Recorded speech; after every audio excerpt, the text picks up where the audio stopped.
해적이지만 정부의 공인을 받은 자들, 해군에게 쫓기지 않는 바다의 무법자. 이번 영상은 한때 원피스 세계관을 지탱하는 3대 세력으로 불리며 압도적인 위용을 자랑했던 칠무해에 관한 영상입니다. 흥미로운 설정과 우리가 몰랐던 TMI를 총정리하겠습니다. 모티브. 이들의 모티브는 16세기부터 19세기까지 실제 바다를 누비던 사략선입니다. 당시 해군을 운용하는 건 국가의 엄청난 부담이었습니다. 막대한 건조 비용은 물론이고 워낙 고된 뱃일 탓에 사람들은 해군 입대를 기피했죠.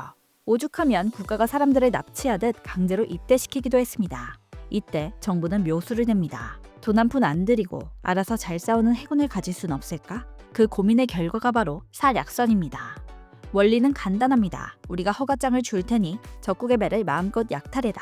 대신 수익의 일부만 우리에게 상납해. 그러면 우리가 너희를 범죄자가 아닌 국가 요원으로 인정해줄게.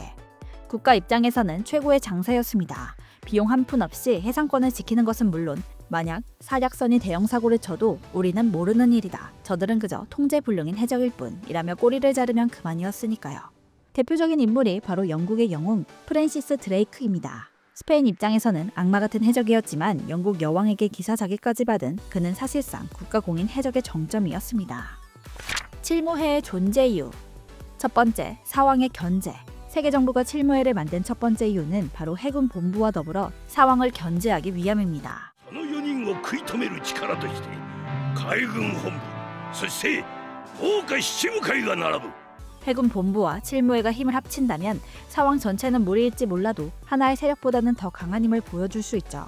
덕분에 사왕이 어떠한 행동을 할 때 견제할 수 있는 수단이 됩니다. 두 번째, 신생 해적 차단. 두 번째 이유는 신규 해적들의 싹을 자르는 방파제 역할. 해적왕의 유언 한마디에 너도 나도 바다로 쏟아져 나오자 감당이 안 된 정부가 선택한 방법이죠. 바로 강자들로 약자를 누르는 방식입니다.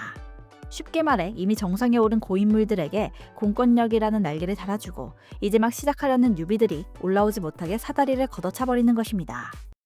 あの野郎持ってきやがった 같은 해적 출신이니 그들의 루트와 생리를 누구보다 잘 알았을 테니까요. 세 번째, 세계 정부의 더러운 손.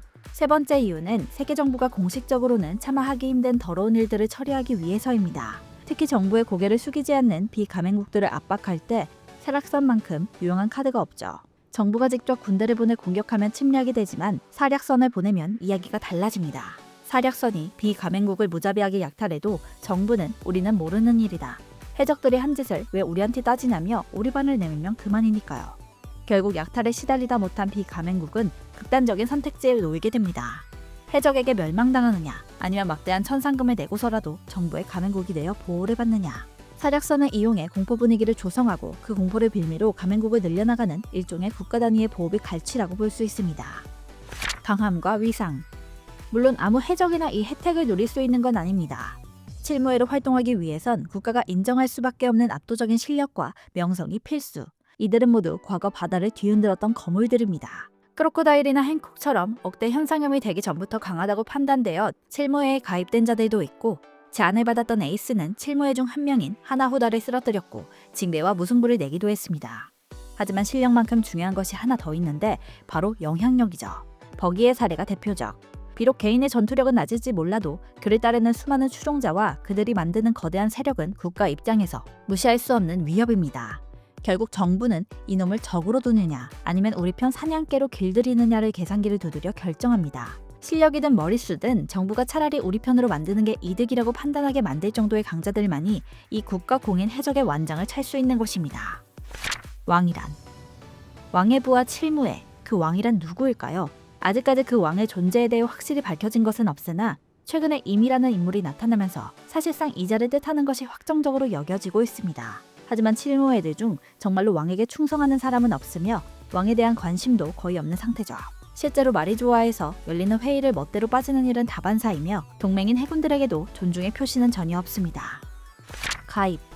칠무해에 가입하기 위해서는 보통 세계정부 쪽에서 먼저 접선하는 경우가 일반적이나 반대로 해적이 정부에게 내 가치를 강제로 증명하며 자리를 뺏는 경우도 허다합니다. どこの馬の骨ともわからんやつでは他の海賊どもへの威嚇にならん 티치는 칠무해에 가입하기 위해 1억이 넘는 목을 사냥하려 했으며 てめえの1億の首をもらいに来た観念しろや 실제로 5억짜리 에이스를 잡아 바치며 칠모에에 입성하기도 했죠. 트라팔가 로는 해적 100명의 심장을 바쳤으며 도플라밍고는 천룡인에게 현상대 천상금 수송선을 인질로 잡고 협박하여 칠모에에 가입하기도 했습니다. 제명과 탈퇴. 칠모에를 탈퇴하거나 제명되는 경우는 다른 해적들에게 위협이 되지 못하거나 정부의 반기를 들었다고 판단될 때로 보입니다. 하나우다와 게코 모리아는 다른 해적들에게 패배한 후 명성이 떨어지자 윗선에서 제명하려고 하였으며 징배 같은 경우에는 세계 정부를 배신하여 탈퇴하게 되었죠. 역대 칠무에.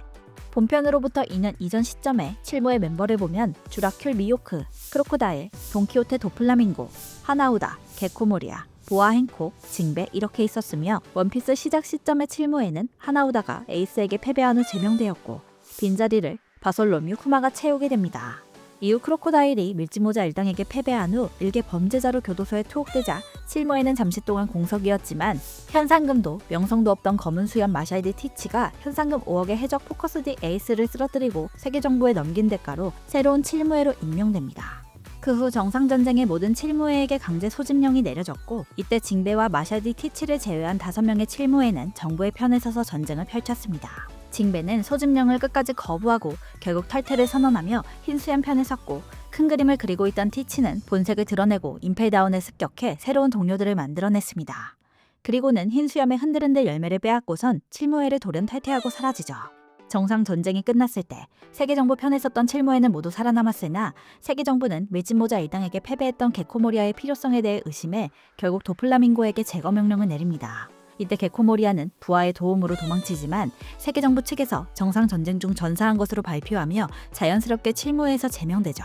그리고 2년이 지난 시점에서 정부 측에서는 새로운 칠무에들을 영입하며 어떻게든 칠무에 구색을 갖춥니다. 버기는 임펠다운 탈옥 이후 과거 로저 해적단 출신이었다는 행적이 드러나면서 주가가 떡상하게 되었고 세계정부 측에서는 임펠다운 탈옥건을 수습하기 위해 버기를 칠무에로 임명하죠.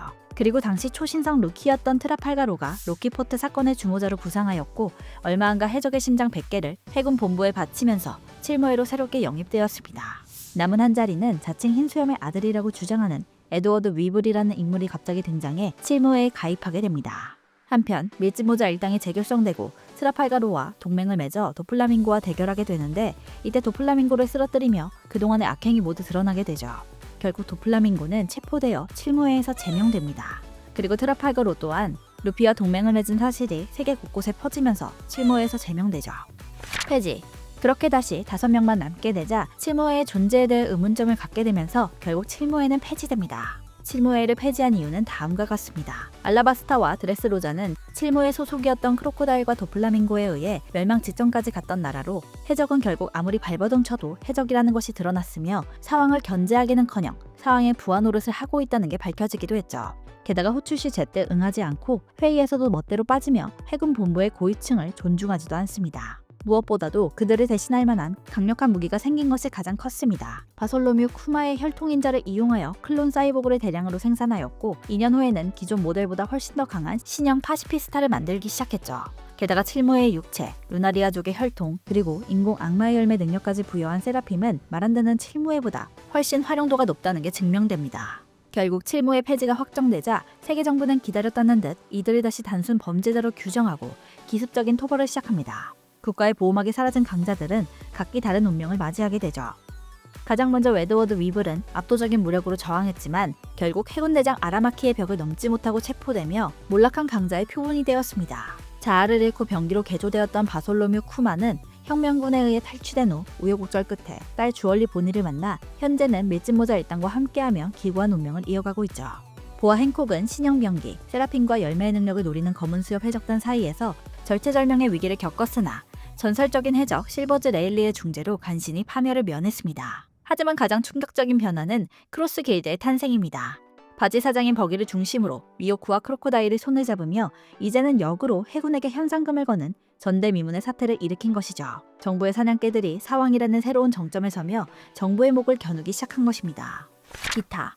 칠무에들은 각자 동물의 이미지를 가지고 있는데 미오크는 매, 크로코다일은 악어, 도플라밍고는 홍학, 하나우다는 도마뱀, 쿠마는 곰, 게코모리아는 박쥐, 징배는 고래상어, 보아 행콕은 보아뱀, 티치는 하마, 로는 설표, 버기는 판다입니다.